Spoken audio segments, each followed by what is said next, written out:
Глобалните испораки на таблети го продолжија својот надолен тренд во 2023 година, достигнувајќи го најниското ниво во повеќе од една деценија.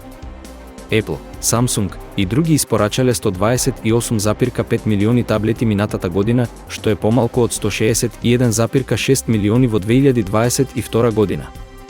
Новите модели на iPad би можеле да бидат многу неопходна и неочекувана придобивка за индустријата, бидејќи Apple останува неприкосновен лидер на пазарот со близу 40% удел во однос на испораките по единици и уште повеќе во однос на вредноста. По објавувањето на оригиналниот iPad во 2010 година, продажбата на таблети вртоглаво порасна, достигнувајќи го својот врв на 230 милиони единици во 2014 година. Потоа, сепак, пазарот значително се залади. Прво дојде сознанието дека луѓето ќе ги користат нивните таблети подолго отколку што ќе ги користат своите телефони.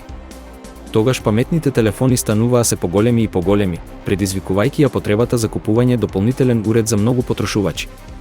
Како што луѓето се приспособуваа да работат или да учат од дома, индустријата забележа невидена побарувачка во сегментите на потрошувачите и образованието, а пазарот се врати на раст во 2020 и 2021 година. Сепак, закрепнувањето беше краткотрајно бидејќи таблетите се чини дека минуваат низ криза предизвикана од продажбата на лаптопите и паметните телефони.